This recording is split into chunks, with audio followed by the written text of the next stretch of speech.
Mi nieto Caleb subió corriendo las escaleras del sótano como si hubiera visto un fantasma. Su rostro era una máscara pálida cubierta de sudor, los ojos abiertos con un terror que nunca había visto en sus 17 años de vida. Me agarró del brazo, con la mano temblando. «Abuelo, haz una maleta. Nos vamos ahora». Dejé mi libro a un lado, sintiendo como el corazón empezaba a golpearme el pecho. La tranquila tarde se rompió en 1000 pedazos. «Caleb, ¿qué pasa? ¿Qué ocurre?», negó con la cabeza con fuerza, tirando de mí hacia el pasillo. «No hay tiempo. Por favor, abuelo, confía en mí. No llames a nadie». 20 minutos después, mientras nos alejábamos a toda velocidad de la casa en la que había vivido 40 años, mi teléfono empezó a sonar sin parar. Primero mi hijo Michael, luego mi hija Brenda, una y otra vez. Caleb miró la pantalla, con la voz quebrada. «No los contestes». Jamás imaginé que la mayor amenaza para mi vida vendría de las dos personas que yo mismo había traído al mundo. Antes de contarte cómo se desató esta pesadilla, dime desde dónde estás viendo esto en los comentarios. Y no olvides dejar tu me gusta y suscribirte si también crees que, a veces, las personas más silenciosas son las que deben alzar la voz con más fuerza.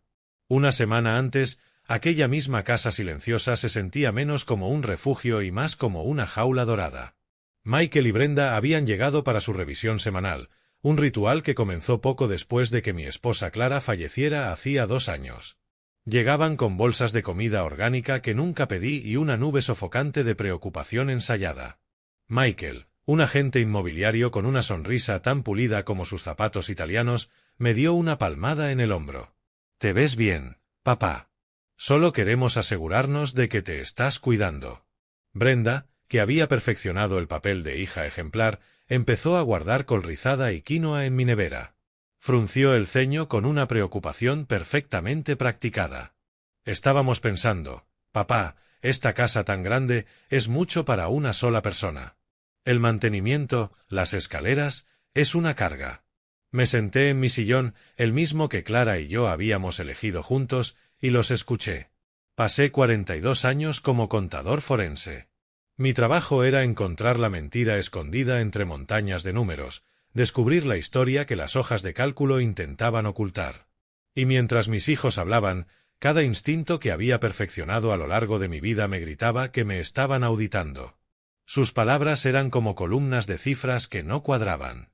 Hablaban de mi seguridad, pero sus ojos se desviaban constantemente hacia el moldurado del techo, los suelos de madera, el medio acre de terreno en el que se alzaba esta casa en un barrio cada vez más codiciado. No veían un hogar. Veían un activo.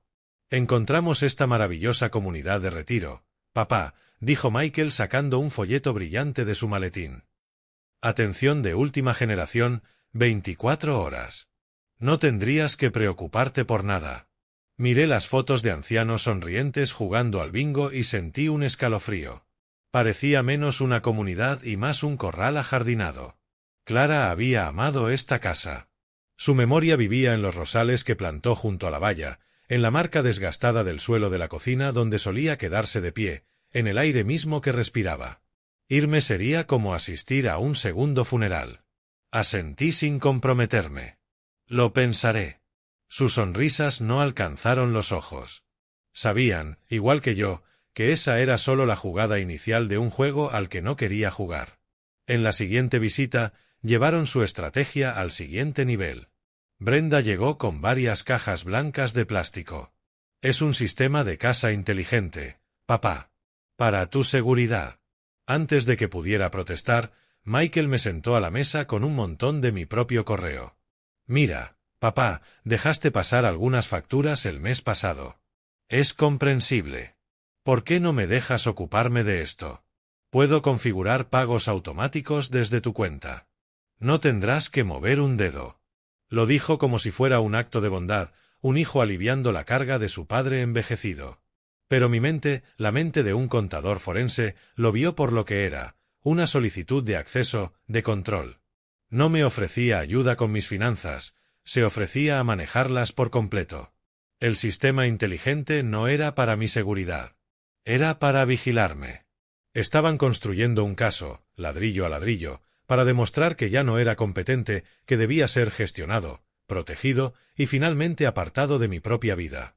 Sentí una soledad profunda, un dolor más hondo que el que había sentido al perder a Clara. Los hijos que había criado, a quienes curé las rodillas raspadas y aplaudí sus boletines escolares, ahora me miraban y no veían un padre, sino un obstáculo. Esa noche, cuando se marcharon, la casa volvió a quedar en silencio, pero era un silencio distinto. Los sensores que Brenda había instalado parpadeaban con pequeñas luces rojas, malignas.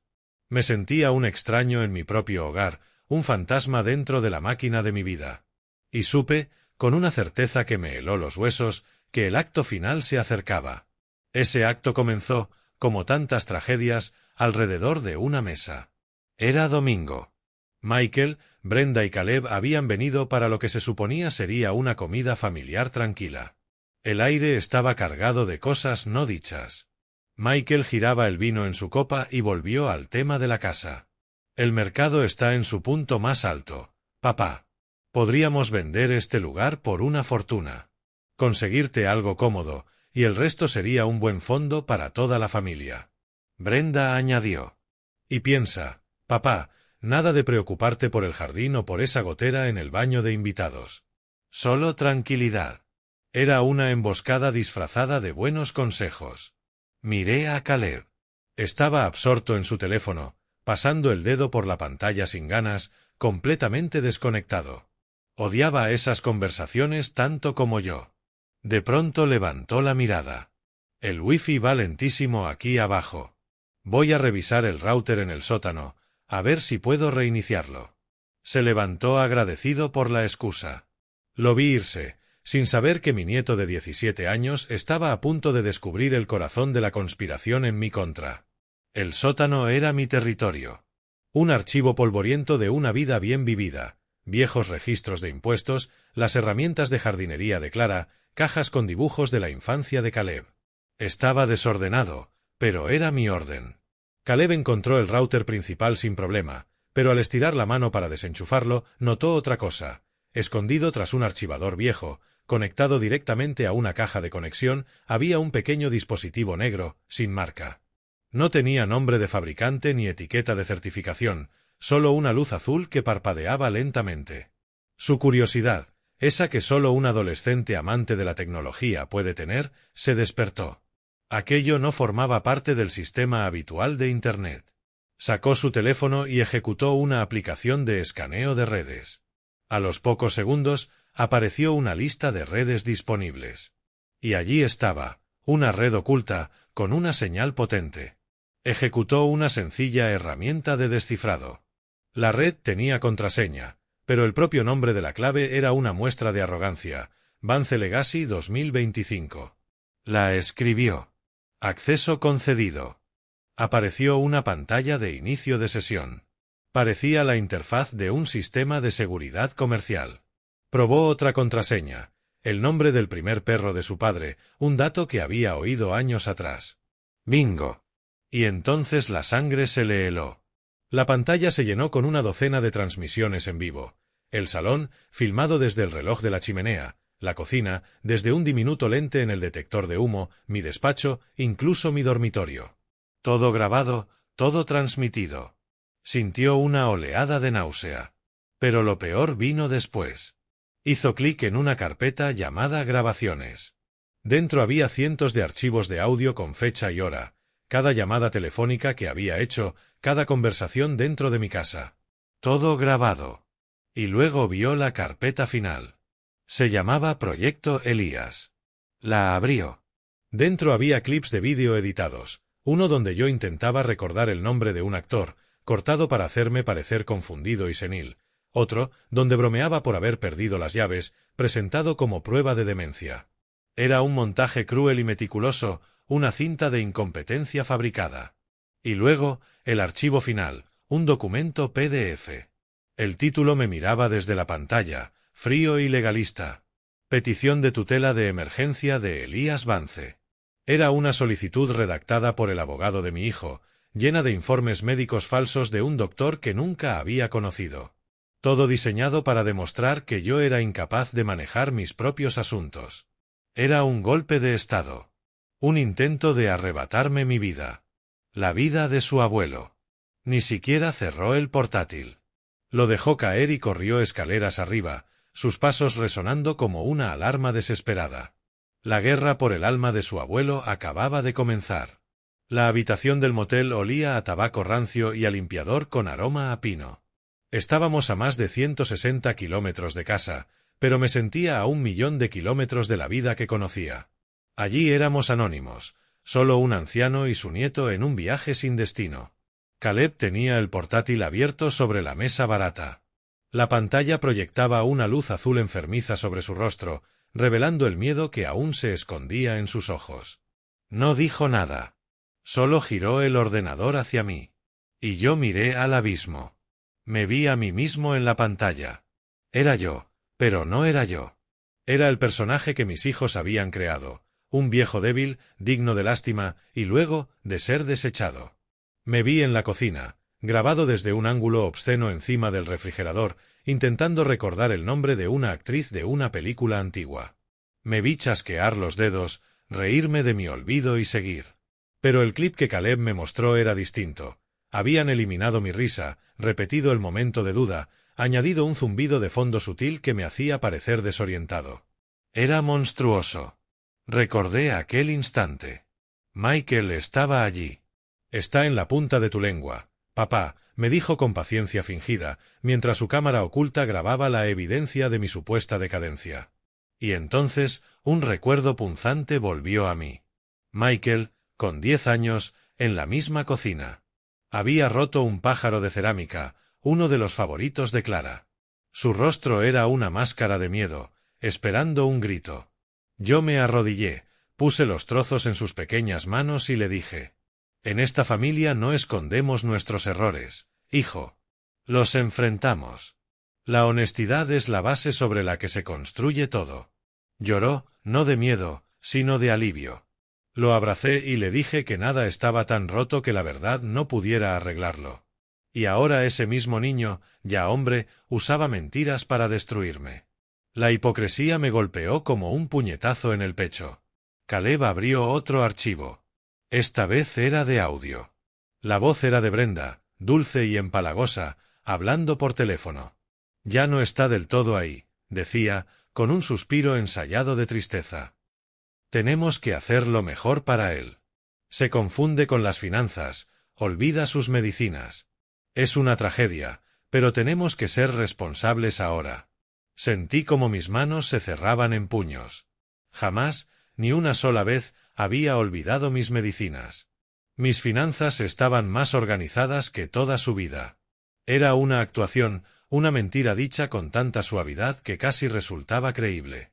Recordé a Brenda en su graduación, su discurso como mejor alumna lleno de palabras sobre la integridad y la familia. Yo estaba en el público, el pecho hinchado de un orgullo tan grande que creí que me estallaría. Nos agradeció a Clara y a mí por enseñarle el valor de la verdad. Ahora miraba la forma de onda del audio en la pantalla, los picos y valles digitales de su traición, y me sentía un idiota. El orgullo que había sentido entonces se transformó en una vergüenza ardiente en el fondo del estómago. Vi todos los archivos, los vídeos, los audios, los informes médicos falsificados. Vi toda la arquitectura de su engaño. Era meticulosa, paciente y absolutamente despiadada. El dolor era una cosa viva dentro de mí. Un peso frío y pesado, hecho de duelo, no solo por la traición, sino por la muerte simbólica de los hijos que creí conocer. El hijo al que le enseñé la honestidad. La hija que hablaba de la verdad. Se habían ido. En su lugar quedaban 2 desconocidos. 2 depredadores que miraban a su propio padre y solo veían un símbolo de dólar. Me recosté en la incómoda silla del motel, el vinilo pegándose a mi camisa. Durante un largo momento no sentí nada más que el aplastante peso de esa piedra en el pecho. Quería romperme. Quería gritar. Quería llamarlos y lanzar la pregunta que resonaba en aquella habitación silenciosa. ¿Por qué? Pero entonces algo comenzó a moverse dentro de mí. Era un fuego frío y silencioso, profundo.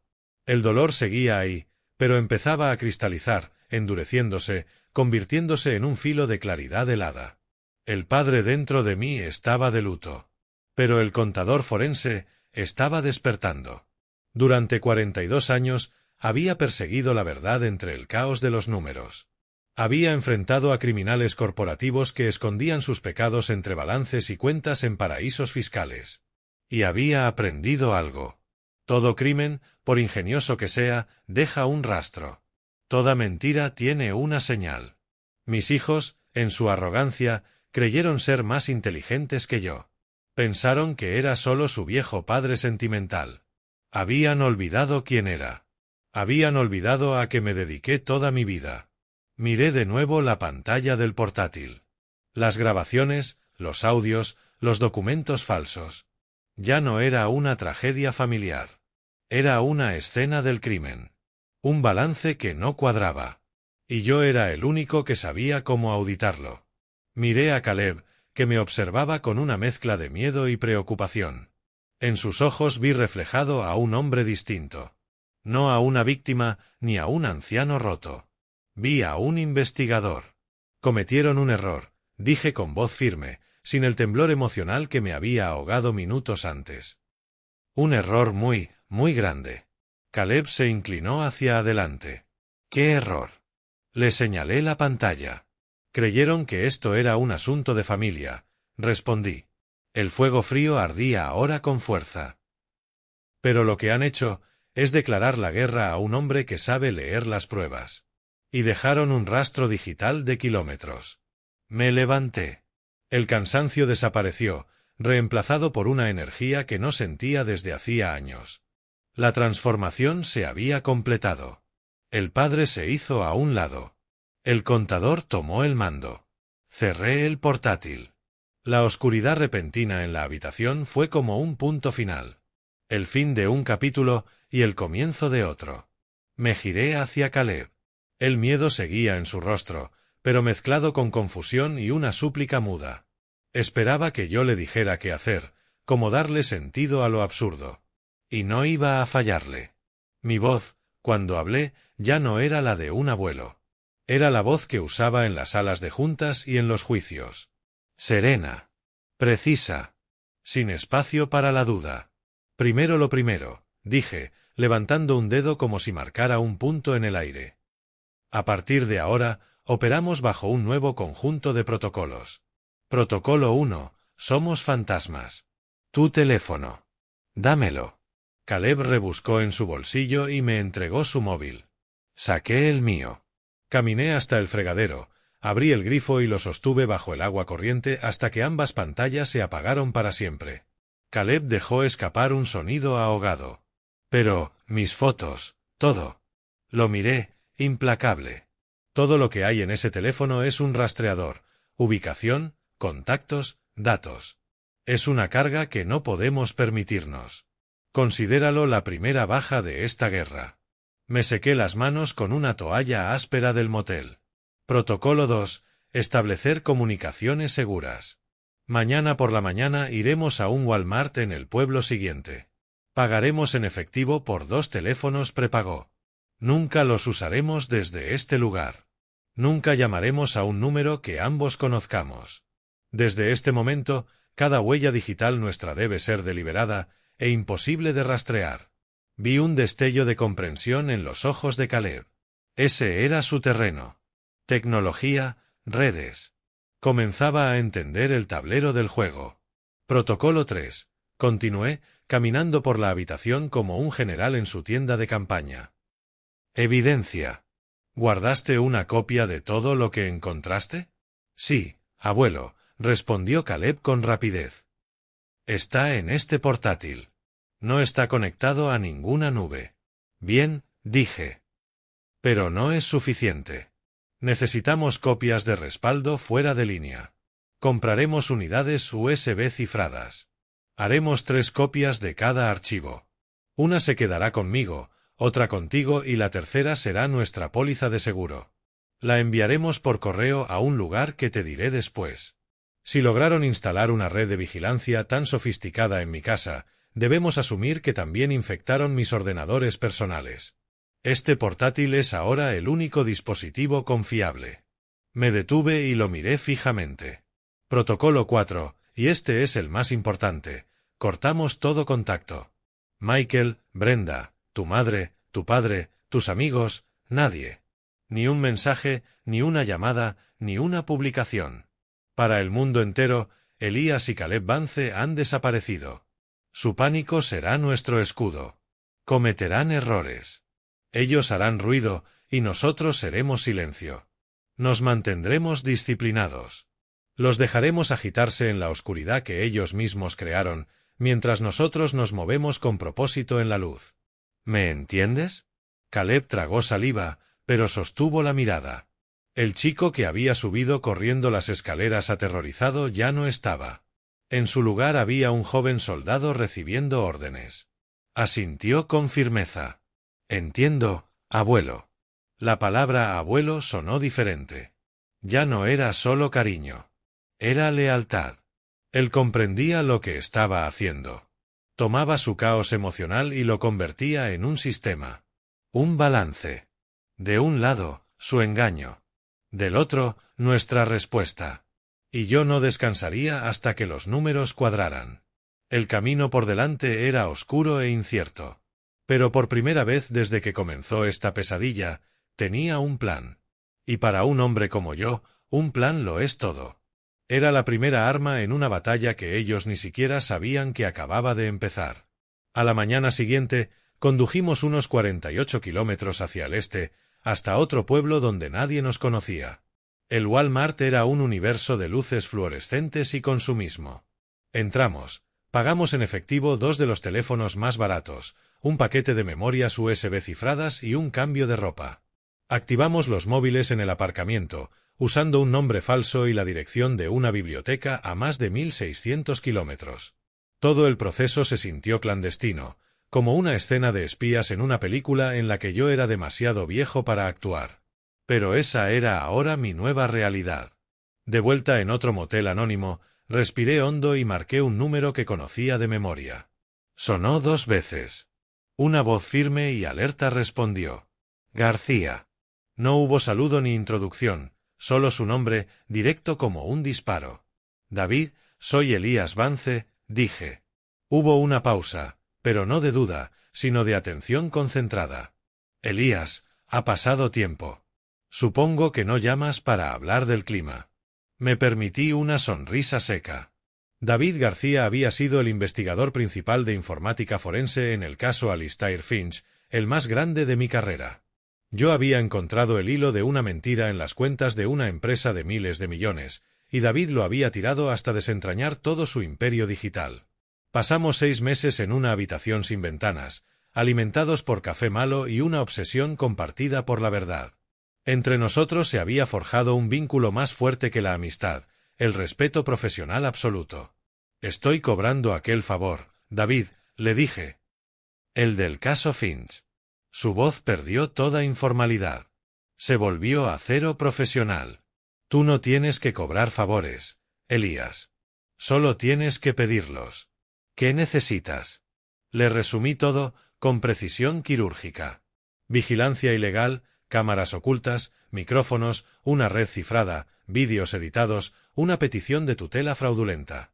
Le expuse la arquitectura de la traición de mis hijos como si describiera un sistema contable corrupto. Hablé sin emociones, aunque el dolor aún ardía por dentro. Cuando terminé, el silencio duró unos segundos. Finalmente, David habló, con una voz baja pero cargada de la misma ira fría que yo sentía. Elías, esto va mucho más allá de un conflicto familiar. Esto es una empresa criminal. Lo sé, respondí. Por eso te llamo. El portátil de mi nieto es el único dispositivo limpio. Contiene todas las pruebas. Necesito que me digas cómo preservarlas, cómo mantener intacta la cadena de custodia. No dudó ni un segundo. Primero, nunca lo conectes a un wifi de hotel. ¿Las memorias USB que compraste son cifradas con AES de 256 bits? Lo son, confirmé. Perfecto. Crea una imagen de disco completa, no solo los archivos, el disco entero. Luego clona esa imagen en las 3 memorias. Yo te guiaré con el software. Así se conservan los metadatos, las marcas de tiempo, todo. Será admisible como prueba. Después, encuentra una manera de enviarme una de esas memorias y el portátil. Haré un barrido forense completo. Veré qué más dejaron. Y, Elías, mi equipo puede hacer una contravigilancia en tu casa. Documentaremos cada dispositivo. Prepararemos un paquete de evidencia tan sólido que no podrán ni respirar. Por primera vez en días, sentí algo distinto a la desesperación. Sentí la presencia de un aliado en el campo de batalla. Gracias, David, dije. Solo dime dónde enviar el paquete, respondió. Y, Elías, lamento que esto te haya pasado. Vamos a reducirlos a cenizas. Colgué y me quedé unos segundos en silencio, dejando que sus palabras calaran. No me había ofrecido compasión. Me había ofrecido un plan de ataque. Era hora de la segunda llamada. Esta sería para quien comandaría la ofensiva. Marqué el número privado de Evelyn Reed. Su voz sonaba exactamente igual que en la sala del tribunal, hacía 10 años. Clara, firme y absolutamente intolerante con las tonterías. Evelyn Reed. No perdí tiempo. Señora Reed, soy Elías Vance. Trabajamos juntos en el caso Sterling Mutual. Lo recuerdo, señor Vance, respondió. Su tono era neutral, pero sabía que su mente, como un ordenador de alta velocidad, ya estaba repasando los archivos de su memoria. Usted fue el contador que descubrió a los empleados fantasmas. ¿En qué puedo ayudarle? Le conté lo mismo que a David, pero esta vez usando los pocos términos legales que conocía. Invasión de privacidad, documentos falsificados, posible fraude financiero. Hablaba su idioma. Escuchó sin interrumpir. Sin exclamaciones ni simpatía. Evelyn Reed no trataba con emociones. Trataba con hechos, leyes y poder. Cuando terminé, hizo solo 2 preguntas. Primera, ¿tiene pruebas tangibles de la vigilancia y de la petición de tutela? Sí, respondí. Mi nieto copió los archivos en un portátil. Segunda, continuó, su voz aún más cortante, ¿ha tenido algún contacto con sus hijos desde que descubrió esto? Ninguno, dije. Bien, respondió. Y por primera vez percibí algo nuevo en su tono, el sonido de un depredador que acaba de oler a su presa. Señor Vance, lo que han hecho sus hijos constituye múltiples delitos bajo la ley estatal y federal, grabaciones ilegales, fraude electrónico, posible conspiración. Esto no es un conflicto familiar que se resuelve con terapia. Es un asunto criminal. Sus palabras fueron duras, pero eran justo lo que necesitaba oír. Traducían mi dolor personal al lenguaje de la justicia. Esto es lo que va a suceder, ordenó con una voz que no dejaba margen a discusión. No volverá a su casa. No contactará con sus hijos.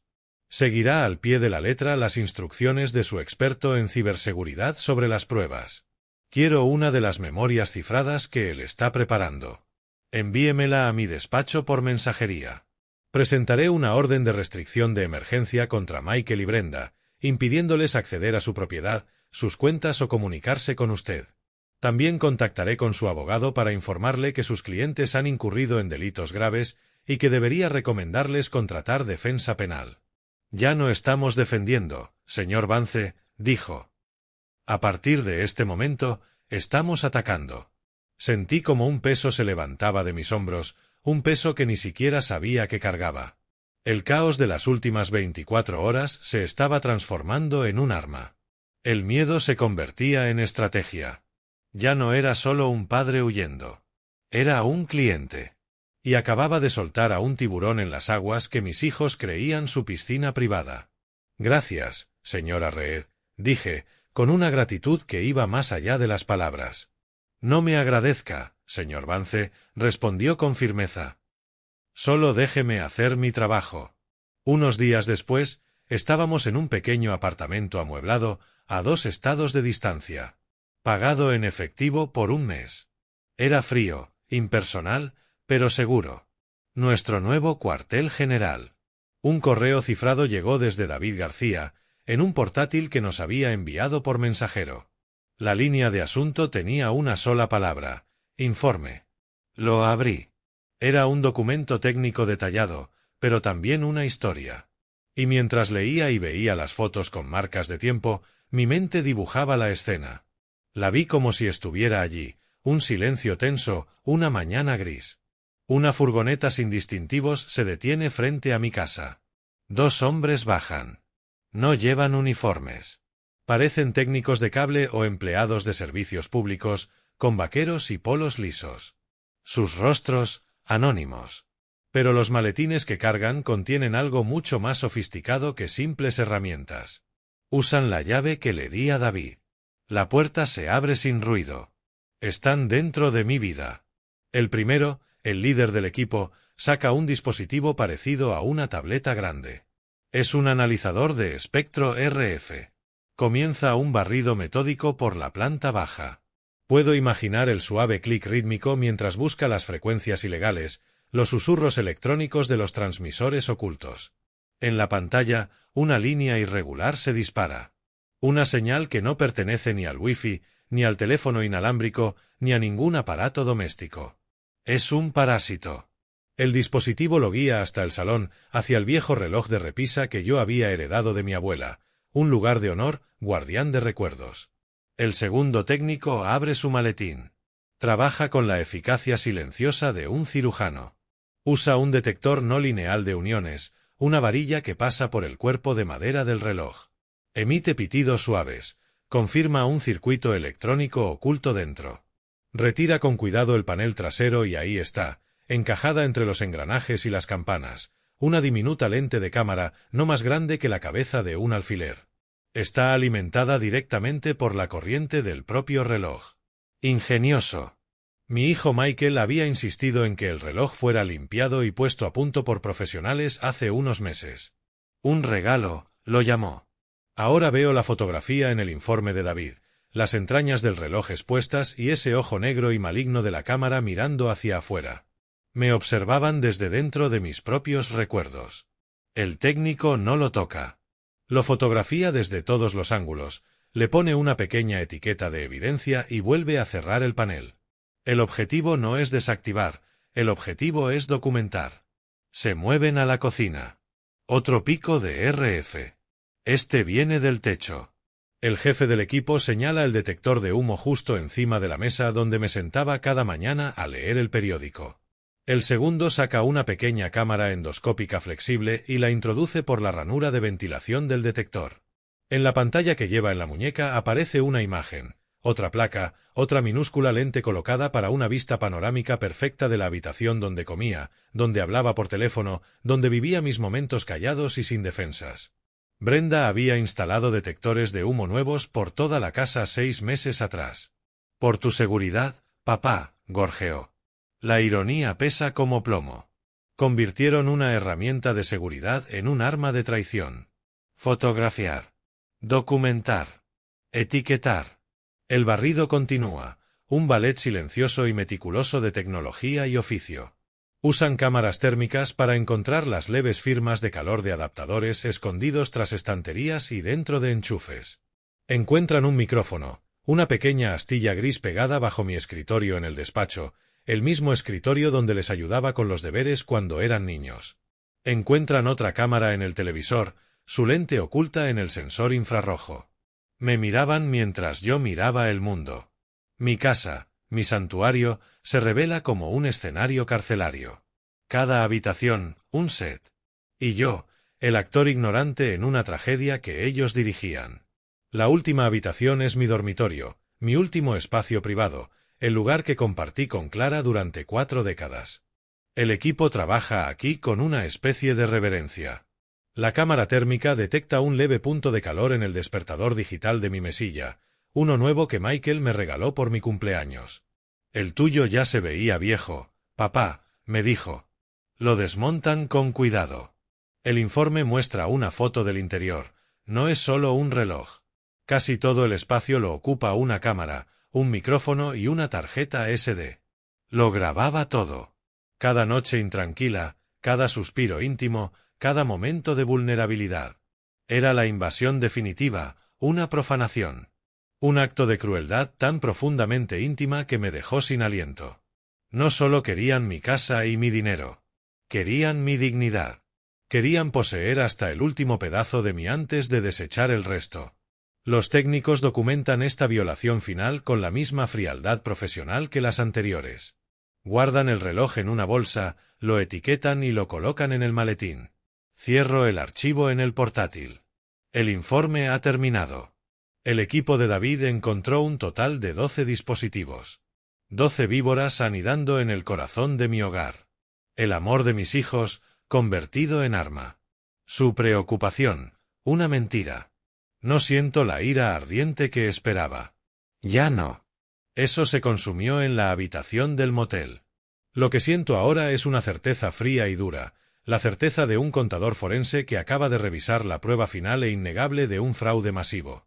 La fase emocional había terminado. David García me había dado la evidencia. Evelyn Reed me había dado la estrategia. Y mis hijos, en su codicia y su arrogancia, me habían dado algo que no tenía desde hacía mucho, un propósito, una cuenta definitiva que debía cuadrarse. Y no me detendría hasta que cada último decimal estuviera en su sitio. Mientras el equipo de David cartografiaba el campo de batalla en mi casa, yo sabía que, al otro lado de la ciudad, se desarrollaba otra escena más caótica. No necesitaba cámaras para verla. Me pasé la vida estudiando a mis hijos, sus patrones, sus ambiciones, sus debilidades. Podía reconstruir su pánico desde 2000 millas de distancia con la misma certeza con la que reconstruía un estado financiero fraudulento. Su confianza era un castillo de naipes, y Caleb y yo acabábamos de quitar la carta de la base. Puedo imaginar a Michael, en su pulcro despacho con vistas a la ciudad, paseando de un lado a otro, su traje de $1000 sintiéndose como una camisa de fuerza. Sus 50 primeras llamadas a mí irían al buzón. Las siguientes 50, a Caleb, lo mismo. Luego empezarían las llamadas frenéticas y acusatorias a su hermana. No contesta, Brenda. ¿Está contigo? Y Brenda, desde su cocina blanca y aséptica en las afueras, igualaría su pánico con una histeria creciente. Claro que no. ¿Por qué iba a estar conmigo? Pensé que estaba contigo. Tú debías pasar a verlo esta mañana. Su primera suposición sería sencilla. El viejo se ha ido, confundido, desorientado. Al fin y al cabo, era la narrativa que llevaban meses construyendo. Llamarían a la policía, interpretando el papel de hijos preocupados y ejemplares. Veo la frustración en la cara de Michael cuando el agente les explica pacientemente que no hay señales de allanamiento ni de forcejeo. Un anciano tiene derecho a salir de su casa. Oficialmente no se le puede considerar desaparecido hasta pasado un día. Su herramienta favorita, mi supuesta incompetencia, ahora jugaba en su contra. ¿Cómo reportas la desaparición de un hombre cuando tu argumento es que no es capaz de tomar decisiones por sí mismo? La lógica, tan bella como cruel, debía volverlos locos. Luego llegaría la segunda ola de pánico, el juego de culpas. Oigo la voz de Michael, baja y venenosa. Esto fue idea tuya, Brenda. La casa inteligente, toda esa tontería. Demasiado y demasiado pronto. Lo asustaste. Y Brenda respondería con indignación chillona. ¿Mía? Tú eras el pesado con vender la casa cada 5 minutos. Tú hablabas de la tutela. ¿Crees que es sordo? Te oyó, Michael. Oyó la codicia en tu voz. Se despedazarían. Su alianza por avaricia se desmoronaría al primer golpe de presión. Durante años, su objetivo común los unió. Sin el premio a la vista, solo quedaba su culpa compartida. Pero el verdadero terror, ese frío que se te mete en los huesos, llegaría después, en los silencios entre llamadas, un pensamiento único y espantoso, susurrado con miedo. ¿Y si no está confundido? Esa pregunta lo cambiaría todo. ¿Y si la casa vacía no era signo de mi fragilidad, sino de mi lucidez? ¿Y si nuestra desaparición no fue accidente, sino elección, un acto de juicio? Esa posibilidad sería una grieta en los cimientos de su mundo. Me habían visto como un objeto, un problema que gestionar. La idea de que aún fuera un jugador, de que me hubiera llevado el tablero, les resultaría inconcebible. Y eso era lo que más los aterrorizaría, ya no estaban al mando. Los papeles se habían invertido. Ellos eran los que quedaban a oscuras, y por primera vez, los que tenían algo que perder. Durante una semana los dejamos marinar en su miedo. El silencio fue nuestra mejor arma, un vacío que su propia paranoia se apresuraría a llenar. En mi mente veía cómo su energía frenética se cuajaba en una ansiedad sombría y agotada. Habían perdido el rastro. Eran cazadores sin huellas, con el regusto constante y amargo del miedo a ser ahora la presa. Fue entonces, en el pico de su desesperación, cuando hicimos nuestro primer movimiento. Llegó en forma de un correo electrónico sobrio y profesional, enviado desde el despacho de Evelyn Reed. No necesitaba ver sus reacciones, podía calcularlas.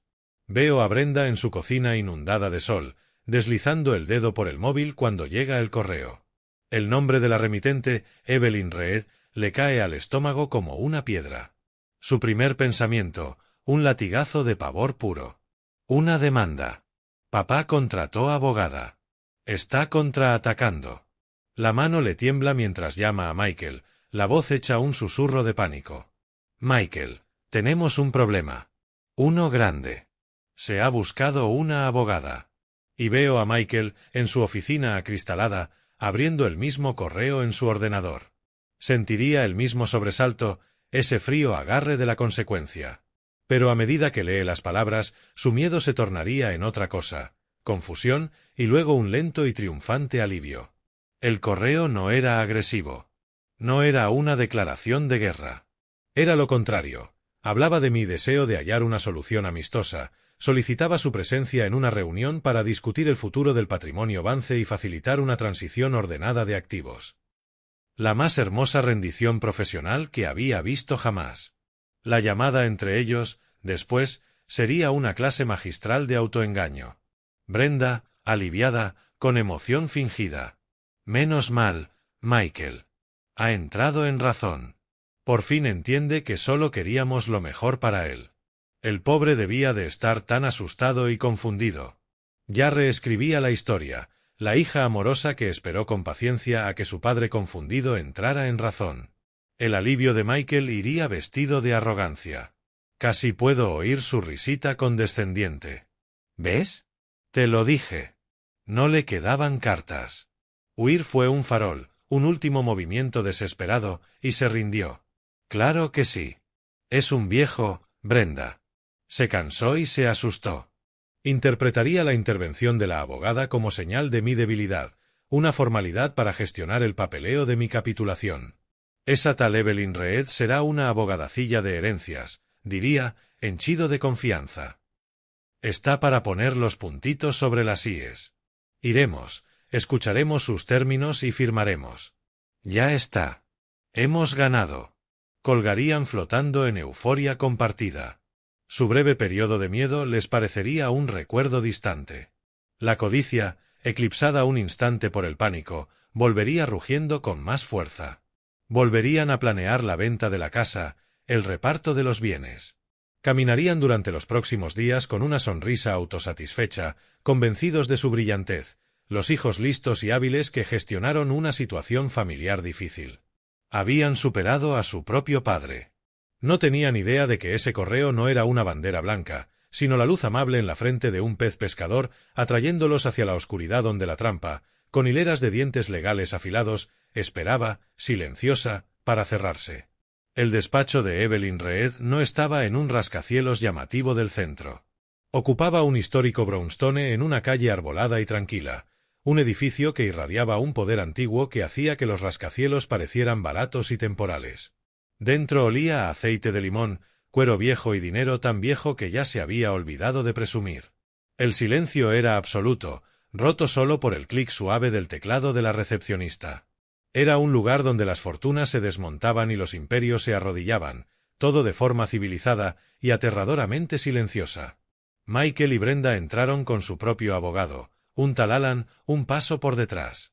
Venían vestidos para la victoria. Michael, con un traje azul marino a medida, Brenda, con un vestido color crema que costaba más que mi primer coche. Exudaban éxito y preocupación recta y moral. Eran los hijos que habían dado un paso al frente, los que tomaban las decisiones difíciles. Y su atuendo era el disfraz perfecto para ese papel.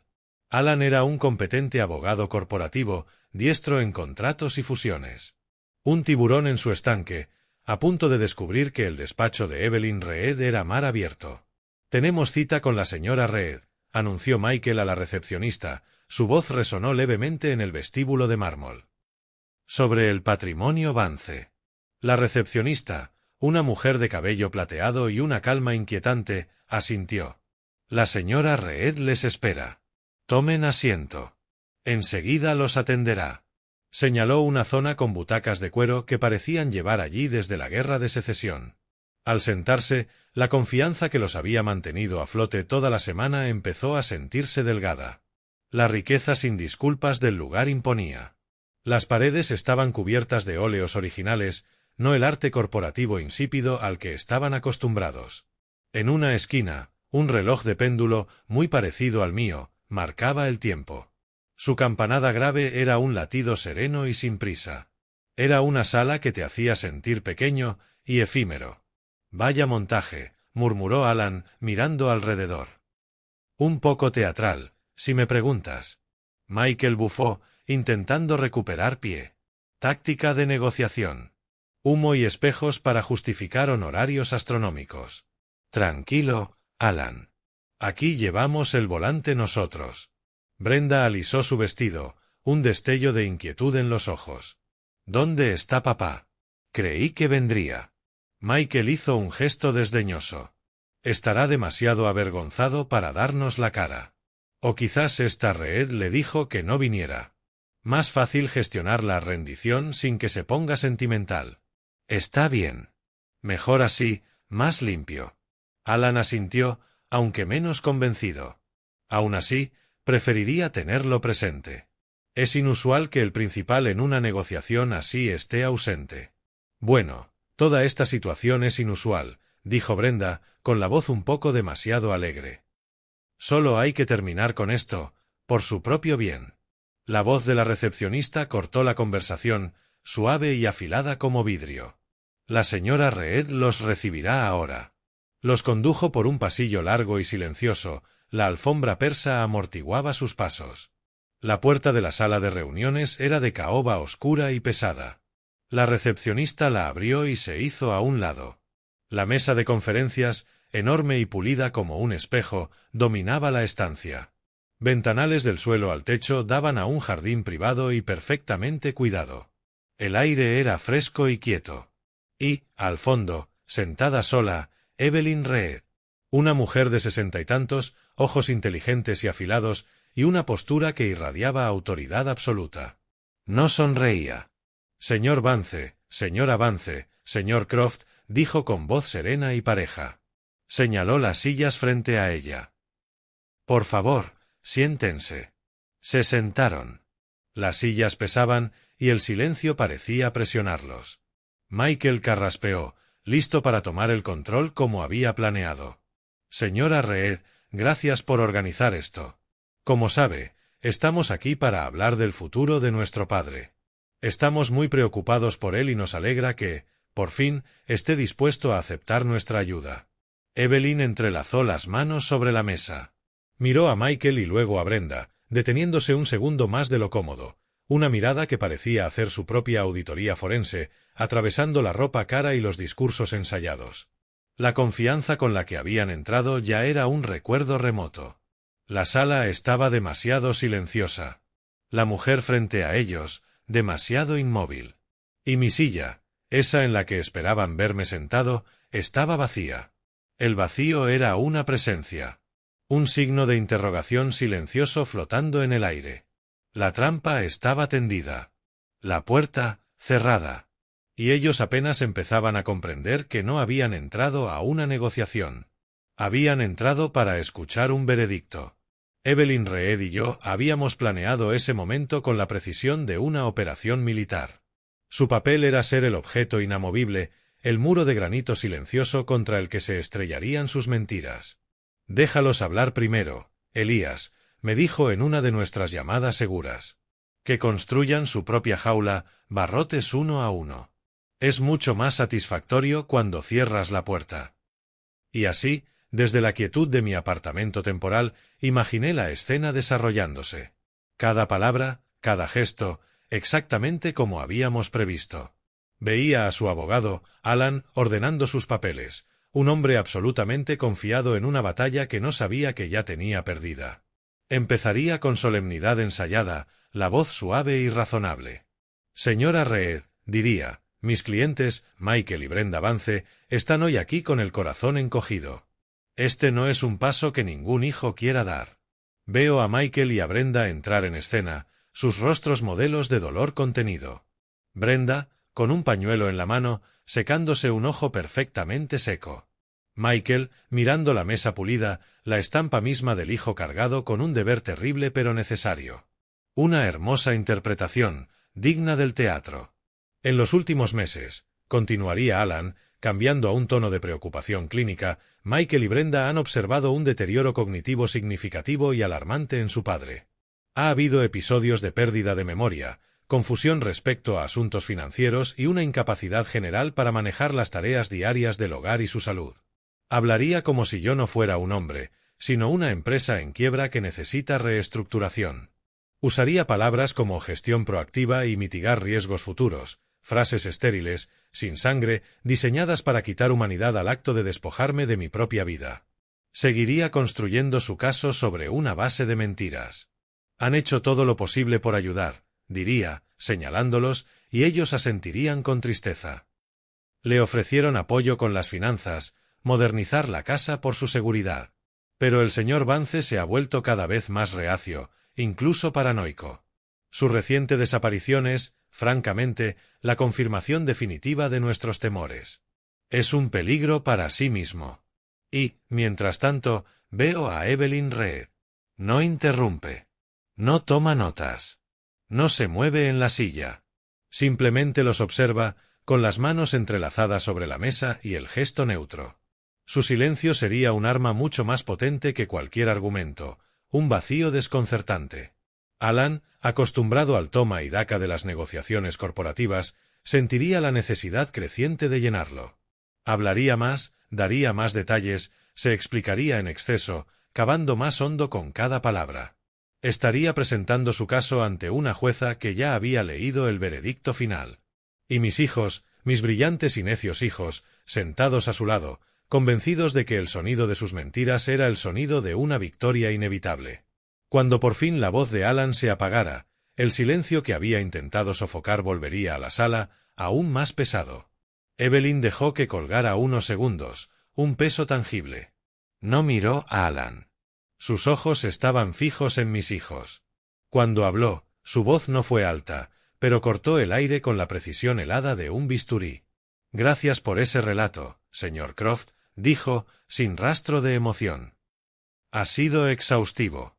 Ahora me gustaría presentar una versión ligeramente distinta de los hechos, una versión basada no en la preocupación, sino en la evidencia.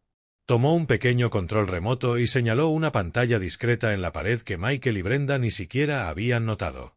Han mencionado el deterioro cognitivo de su padre, continuó. Veamos un ejemplo. La imagen parpadeó. Era yo, en mi cocina, luciendo confundido. Era el clip que habían fabricado, diseñado para hacerme parecer perdido y senil. Puedo imaginar a Brenda asintiendo con tristeza, quizá apretando el brazo de Michael con gesto de pena familiar. Sí, susurraría, es tan difícil verlo. Y ahora, siguió Evelyn, tan serena como un lago congelado, veamos el metraje original, sin editar, de ese mismo día. Pulsó otro botón. La misma escena, pero con los momentos de antes y después. Se me ve riendo, chasqueando los dedos y diciendo, ¿cómo se llama? La actriz de aquella película de Hitchcock. Ya me saldrá. Se ve a Michael sonriendo con paciencia, mientras la cámara oculta del detector de humo registraba la verdad. La pantalla quedó en negro. La diferencia era tajante, innegable. No era evidencia de mi declive. Era evidencia de su engaño. Veo la primera grieta en su compostura. La sonrisita segura de Michael vacilaría. La expresión triste de Brenda quedaría congelada, transformándose en una mueca grotesca de incredulidad. Su abogado, Alan, se removería incómodo. Aquello no estaba en su guión. Evelyn no les dio tiempo a recuperarse. También mencionaron modernizar la casa por su seguridad, dijo, la voz bajando un tono, endureciéndose. Repasemos esas mejoras. Apareció un nuevo documento en la pantalla, la primera página del informe técnico de David García. El título era contundente: Dispositivos de vigilancia encubiertos recuperados en la residencia Vance. Evelyn empezó a leer, con una monotonía firme y demoledora. Artículo 1. Una microcámara, modelo A7, cableada dentro de un reloj de repisa en el salón. Puedo ver la cara de Michael, el color abandonándola, dejándole un brillo ceroso y pálido bajo su bronceado caro. Artículo 2. Dispositivo de grabación de audio y vídeo, modelo B4, hallado dentro de un detector de humo en la cocina. Veo la mano de Brenda, la del pañuelo, cerrarse en un puño de nudillos blancos. Evelyn continuó, una fiscal leyendo una acusación. Artículo 3. Un micrófono cardioide de condensador, pegado bajo el escritorio del despacho. Artículo 4. Cámara gran angular oculta en el sensor infrarrojo del televisor. Se detuvo, permitiendo que cada hallazgo cayera como un golpe físico. Alan miraría la pantalla con la boca entreabierta, el abogado corporativo seguro de sí mismo convertido en un hombre que ha entrado, sin darse cuenta, en un campo minado. Michael y Brenda, rígidos, inmóviles en la silla. No se mirarían. No podrían. Mirarse sería verse reflejada su propia culpa. La lista continúa, dijo Evelyn, implacable. Un total de 12 dispositivos, una red de vigilancia completa, diseñada no para la seguridad, sino para el espionaje. Una red ilegal, además. Un delito en este estado, castigado con hasta 5 años de prisión por dispositivo. La palabra prisión quedó suspendida en la sala como una hoja. Aquello había superado con creces una simple disputa familiar por una herencia. Era criminal. Era real. La fotografía final apareció en la pantalla. El despertador de mi dormitorio, sus entrañas expuestas, la cámara y el micrófono encajados dentro. Ese sería el que los rompería, la violación íntima en estado puro. Veo a Brenda dejar escapar un pequeño gemido estrangulado. Veo la mandíbula de Michael tensarse hasta hacer saltar un músculo. La función había terminado. Las máscaras no solo se habían deslizado, se habían hecho añicos. Solo quedaba la verdad cruda y fea de lo que habían hecho, proyectada en una pantalla de 60 pulgadas, en una sala de la que no había escape. Ya no eran los hijos preocupados. Eran delincuentes, enfrentados a la prueba innegable de sus crímenes. Las últimas imágenes se desvanecieron, dejando a mis hijos expuestos en el silencio frío de la sala. Era el momento del ajuste final, el asiento de cierre en un libro contable que llevaba demasiado tiempo descuadrado. Lo veía como si estuviera allí. Alan, pálido, sin fanfarronería corporativa, con la comprensión sombría de estar presenciando una ejecución profesional. Michael y Brenda, cascarones, las personas arrogantes y seguras que habían entrado una hora antes se habían evaporado, dejando dos figuras asustadas y derrotadas. Entonces imagino a Evelyn Reed asestando los golpes quirúrgicos finales. Deslizaría 2 documentos gruesos, encuadernados en cuero, sobre la mesa pulida. El sonido sería el único en la habitación, un susurro caro de fatalidad inminente. Mi cliente, el señor Vance, cree en el orden, diría, serena, desapasionada. Cree que toda acción tiene consecuencias. Me ha autorizado a ofrecerles una elección sobre cuáles serán esas consecuencias. Tocaría el primer documento con un dedo perfectamente cuidado. Opción A.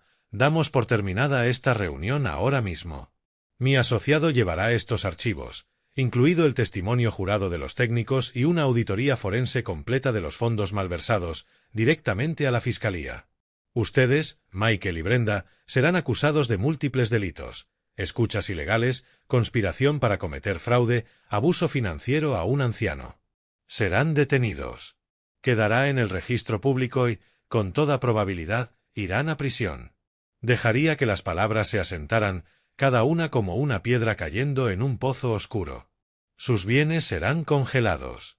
Y usted, señor Croft, añadiría, dirigiendo la mirada helada al abogado, probablemente enfrentará una revisión del Colegio de Abogados por su papel en la redacción de una petición legal fraudulenta. Luego señalaría el segundo documento. O existe la opción B. Firman este acuerdo ahora mismo, sin negociación. Instintivamente, Alan alargaría la mano, el deber profesional imponiéndose al shock. Lo abriría. Sé lo que vería, un contrato integral y jurídicamente blindado. Estipularía su desheredación completa y permanente. Detallaría el calendario de devolución del dinero que Michael había robado, con intereses. Incluiría un acuerdo de confidencialidad tan estricto que les impediría pronunciar mi nombre en público jamás. Una jaula legal, y se les ofrecía la llave para encerrarse dentro. Pero las líneas finales, las que redacté junto con Evelyn, eran la jugada maestra. Al llegar a esos párrafos, vería a Alan pasar de pálido a ceniciento. Levantaría la vista hacia Evelyn Reed, con un horror más hondo, y ella le dedicaría una pequeña sonrisa fría. «Veo que ha llegado a la sección final», diría, con hielo en la voz. Para que quede claro, esto no es una negociación sobre bienes futuros. Es una formalidad. Su plan entero partía de la idea de que la casa de mi cliente era el premio. Se inclinaría levemente hacia adelante, depredadora que acorta la distancia. La semana pasada, mi cliente, el señor Elías Vance, formalizó la creación del fideicomiso irrevocable Clara Vance. Ya ha transferido todos sus activos principales, incluida la casa y su cartera de inversión, a ese fideicomiso. Dejaría que eso calara. Aquello por lo que luchaban, la razón por la que cometieron múltiples delitos, ya no existe para ustedes. Nunca estuvo sobre la mesa. El único beneficiario de ese fideicomiso, a la muerte de mi cliente, es un fondo de becas creado en nombre de su esposa para su nieto Caleb y otros estudiantes merecedores. Jaque mate. No solo habían perdido antes de sentarse a la mesa. Su plan, su traición, su crueldad, para nada. Un fantasma. Habían incendiado sus vidas intentando hacerse con una propiedad que jamás podría ser suya. No habría más palabras. ¿Qué podrían decir? Veo a Alan empujar, en silencio, una pluma hacia Michael. Oigo el leve rasguño de la punta sobre papel grueso. Sería la rendición más silenciosa imaginable. El sonido de un imperio de codicia colapsando en una sola firma derrotada. Una semana después, estaba de vuelta en mi cocina. La casa se sentía distinta, más ligera. El equipo de David había retirado hasta el último cable y lente, y era como si las paredes, por fin, pudieran respirar. El silencio ya no estaba cargado de sospecha. Era un silencio cómodo y en paz. La luz de la tarde entraba por la ventana, atrapando motas de polvo que danzaban en el aire. Caleb se sentó frente a mí, en la misma mesa donde, una vez, mis propios hijos me interrogaron. Alzó la vista del libro, con una pregunta tranquila en los ojos. «¿Estás bien, abuelo?» Serví agua hirviendo en 2 tazas. El ritual familiar me reconfortó. Le acerqué una. «Ahora sí, Caleb», dije, con una voz más suave que en mucho tiempo. No había triunfo en mí, ni sabor a victoria. Solo una paz profunda, de hueso. La tormenta había pasado. Durante 40 años, continué, mirando el jardín que Clara cuidó con tanto amor, me gané la vida auditando los activos de otros. Podía encontrar un solo dólar extraviado en una empresa de miles de millones, pero olvidé auditar los míos. Caleb frunció el ceño. ¿Tus activos? Pero los salvaste todos. Negué con una pequeña sonrisa. No, salvé el dinero. Salvé la casa. Esos son solo números en una hoja. Los activos de verdad no están en ninguna tabla. Extendí la mano y la apoyé en su hombro. La confianza, Caleb. La honestidad. La dignidad. Ese es el verdadero portafolio. Esa es la única herencia que de verdad importa. Asintió, comprendiendo poco a poco. Nos quedamos allí, en la cocina cálida y tranquila, 2 sobrevivientes en un santuario recuperado. La batalla había terminado. Los libros estaban cuadrados y los activos más verdaderos, por fin, a salvo. La mayor lección de todo esto no va de victoria, sino de valoración. Mis hijos vieron a un anciano frágil y una propiedad valiosa. Fueron ciegos a los activos que realmente definían mi vida. Olvidaron que una vida de observación silenciosa forja una fortaleza que la codicia abierta jamás puede vencer. El poder verdadero no está en lo que puedes arrebatar, sino en la verdad que estás dispuesto a defender. En su prisa por reclamar una herencia material, renunciaron a la única que importa, un legado de confianza y dignidad. Simplemente fallaron en auditar su propio carácter. Comparte tu historia en los comentarios si alguna vez has tenido que recordarle a alguien tu fuerza.